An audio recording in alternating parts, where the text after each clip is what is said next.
اگر اللہ آپ کو تیار کرے تو ایمان جبر ہو جائے گا، دین جبر نہیں ہے۔ اللہ کہتا ہے چاہے میرا شکر کرو چاہے میرا انکار کرو، جو تمہاری مرضی ہے کرو، میں تمہارے ساتھ زبردستی کرنے کے لیے تیار نہیں۔ آپ ہدایت اللہ سے طلب کرتے ہیں، اگر وہ خود ہدایت آپ پہ فکس کر دے، لاگو کر دے، تو پھر چوائس آپ کی ختم ہو جاتی ہے۔ دین آپ کی چوائس پہ چھوڑا گیا ہے، چاہے اللہ کا انکار کرو چاہے اللہ کا شکر کرو، چاہے اسے مانو چاہے اس کا کفر کرو، یہ لبرٹی دی ہے اس نے آپ کو۔ تو جو خود کو تبدیل کرنا چاہے گا اپنا رویہ بدلے گا، اس کی سوچ بدلے گی، اس کا ارادہ بدلے گا۔ مگر ایک بہت خوبصورت بات شمس تبریز علیہ الرحمہ نے کہی کہ جو لوگ اپنی تجدید کرنا چاہتے ہیں، نئی زندگی میں داخل ہونا چاہتے ہیں، نئے انداز میں جینا چاہتے ہیں، نئے افکار کے ساتھ جینا چاہتے ہیں، نئے دین کے ساتھ جینا چاہتے ہیں، نئے لوگوں کے ساتھ جینا چاہتے ہیں، عظیم بننا چاہتے ہیں، تو پھر انہیں ایک طریقہ اپنانا پڑے گا، وہ ہے موتا قبل از موت، موت سے پہلے مر جانا۔ اولیاء اللہ کا یہ سبق رہا ہے ہمیشہ۔ موت کیا چیز ہے کہ جب آپ میں خواہشوں کی تکمیل نہ کر سکیں اور خواہشیں آپ کی دم توڑ جائیں۔ خواہشوں کا دم توڑ دینے کا نام موت ہے۔ تو موت سے پہلے مرنے کا مطلب کیا ہے؟ اپنی زندگی میں اپنی خواہشوں کی موت کر دو، خواہشوں کو مار دو۔ جب تم خواہشوں کو مار دو گے تم موت سے پہلے مر جاؤ گے۔ جب موت سے پہلے مر جاؤ گے تو امر ہو جاؤ گے۔ دو موتیں نہیں آئیں گی۔ خواہشیں چھوڑ دو۔ میری ایک کتاب تھی اللہ مل سکتا ہے، اس کی رسم افتتاح تھی، تو بانو کسیہ مرحوم کو بلایا تھا، بیمار تھی۔ میں نے انہیں کہا کہ آپ سٹیج پہ بیٹھ جائیں، کہنے لگی بابا جی آپ نیچے بیٹھے ہیں تو میں تو سٹیج پہ نہیں بیٹھ سکتی۔ میرا انہوں نے احترام کیا، میں اوپر آ کے بیٹھ جاتا ہوں۔ میں بیٹھا، کہنے لگی مجھے آپ بس ایک لمحہ ایک بولنے کی اجازت دیں اور پھر میں جاؤں، میں کھڑی نہیں ہو سکتی، بہت بیمار تھی۔ اللہ مل سکنے کی بات ہو رہی تھی تو انہوں نے ایک ہی جملہ کہا، صرف ایک جملہ، ایک کرسی ہے جو خواہشوں کی ہے، جو خواہشوں کی کرسی ہے، وہ کرسی تو خالی کر دے، اس پہ اللہ آ کے بیٹھ جائے گا۔ اور چلی گئی۔ اس جملے میں اس نے یہ سمجھا دیا کہ موت سے پہلے مرنا کیا ہے۔ ترک خواہشات، اگر خواہشیں ترک کر دی تو تم موت سے پہلے مر گئے، اور جو موت سے پہلے مر جائے وہ امر ہو جاتا ہے، وہ کبھی نہیں مرتا۔ یہ جتنے عظیم لوگ ہیں آپ کی یادوں میں زندہ ہیں، آپ کی محبتوں میں زندہ ہیں، آپ کے دھیان میں زندہ ہیں، اپنی قبروں میں زندہ ہیں، کیونکہ وہ موت سے پہلے مر گئے۔ انہوں نے خواہشات کو شکست دے دی۔ جو طاقتور بننا چاہے، امر ہونا چاہے، باعزت ہونا چاہے، مقدس ہونا چاہے، محترم ہونا چاہے، ایک ہی راستہ ہے کہ وہ یہ سیکھ لے اس گر کو کہ مجھے موت سے پہلے مرنا ہے۔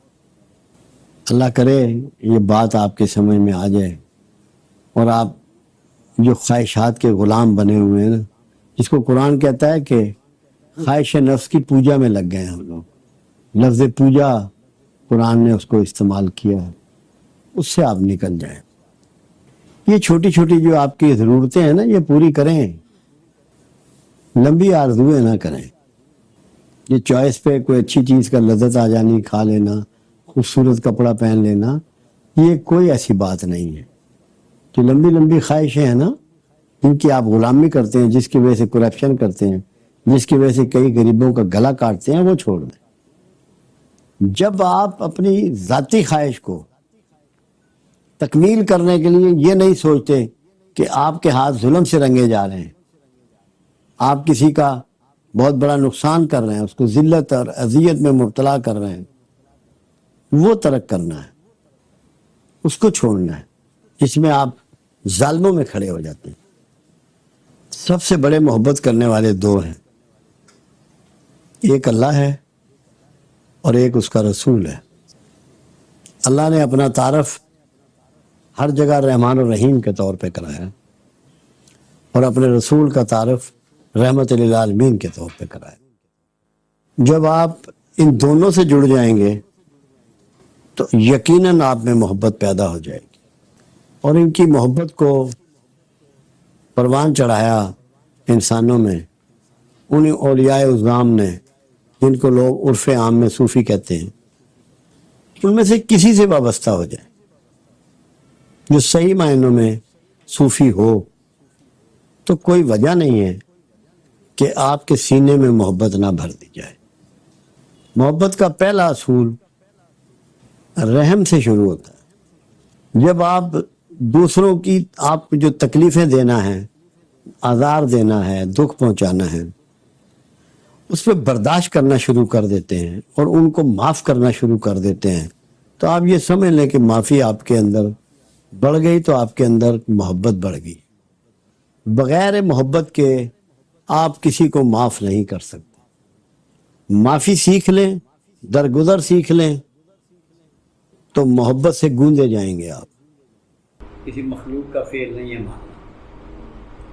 فعل اللہ پہ افسوس کا اظہار کرنا جائز نہیں، کیونکہ اللہ کے فعل پہ مترض ہونا مخلوق کو کسی شکل میں جائز نہیں۔ آپ جہاں بھی جائیں یہ کہیں اللہ آپ کو صبر دے، ہمت دے، اور جو حالات کی پیچیدگی پیدا ہو رہی ہے اس سے آپ کو بخیریت نکالے، اور جانے والے کی بخشش فرمائے، مغفرت فرمائے، اور اس کو اس کے راستے کی منزلیں آسان کرے، اور اسے جنت الفردوس میں دعا کرتے ہیں۔ آپ کہتے ہیں السلام علیکم، یہ دعا ہے کہ تم پر اللہ کی سلامتی ہو۔ تو جب ودا ہوتے ہیں تو پھر کہتے ہیں فی امان اللہ، اللہ کے حوالے، حوالے نہیں، اللہ کی امان، اللہ کے امان میں۔ حوالے کا لفظ نہیں استعمال ہوا، وہ تو لفظ ہی صحیح نہیں ہے۔ اچھا، فی امان اللہ، اللہ کے امان میں، امان، ان پروٹیکشن آف گاڈ۔ یہ اپنا حوالے سے بتائیں۔ کیسے ہو سکتا ہے کہ فرق نہ پڑے؟ یہ تو ہو نہیں سکتا ہے، کیونکہ میاں بیوی کو قرآن نے ایک دوسرے کا لباس قرار دیا ہے، اس سے بڑھ کے کوئی رشتہ بیان۔ اور پھر زوج کہا ہے قرآن نے، دوسرا پارٹنر، حصہ۔ زوج حصے کو کہتے ہیں، دوسرے حصے کو۔ تو جب ایک روح کے ایک جسم کے دو پارٹ ہیں تو تبھی وہ وجود مکمل ہوتا ہے، تو وہ وجود نامکمل ہو گیا، ایک حصہ اس میں سے جدا ہو گیا۔ میں تو 24 گھنٹے اپنے رب کے ساتھ ہوتا ہوں، مجھے کیا مسئلہ ہے؟ لیکن کمی تو محسوس ہوتی ہے۔ اسی اس کو کوئی میری اس طرح کی کوئی فیلنگ نہیں ہے۔ جی ہاں، میں اللہ کی مرضی۔ جی ہاں، مالک کی مرضی ہماری اختیار ہی نہیں، اس لیے اس سے زیادہ میں نے کبھی اس سے اگلا لفظ سوچا ہی نہیں کبھی۔ اللہ کے ہر، وہ بہتر جانتا ہے، یہی سٹارٹ اور یہی اختتام۔ آپ کے اختیار ہی نہیں ہے۔ بچوں کا کیا ریئیکشن؟ بچے نارمل ہو گئے کیونکہ مجھے دیکھتے ہیں نا، نارمل ہے یہی تو دیکھو کتنی عظیم شخصیت ہے بچے نے سارے۔ تو وہ کوئی ایسی بات بالکل، ہم ان کو دیکھو جتنی چیزیں اس کی تھیں نا ریلیٹڈ، جوتے، کپڑے، زیور، لے، وہ سب اللہ کی راہ میں دے دیا۔ ایک چیز، ایک ٹیلی فون رکھا ہے، وہ بھی اس لیے کہ اس پہ انڈیا سے کالیں آتی ہیں جو رشتہ داروں کی، نمبر سارے اس میں سیو ہیں، باقی سب چیزیں اللہ کی راہ میں تقسیم کر۔ ایک تنکا نہیں رکھا، کیونکہ لوگ کہتے ہیں نا یہ یاد ہے ان کی، یہ نشانی ہے۔ میں نے کہا ہم خود نشانی ہے اس کی، اولادیں نشانی ہے، تو گھر نشانی ہے، نیک اولاد سب سے۔ بچے ماشاءاللہ ٹھیک ہیں، 2 بیٹیاں 1 بیٹا ہے میرا۔ جی جی، کوئی اچھا، ہم نے بہت اچھا بنا۔ عمرہ گزر جانے کے بعد والدین کو نہیں بھولتا۔ یہ کیسے بول سکتا ہے؟ بیش۔ بہت تھوڑے لوگ دنیا میں ہوں گے جن کے میاں بیوی کی اتنے اعلیٰ ریلیشن رہی، کبھی اختلاف نہیں، کبھی۔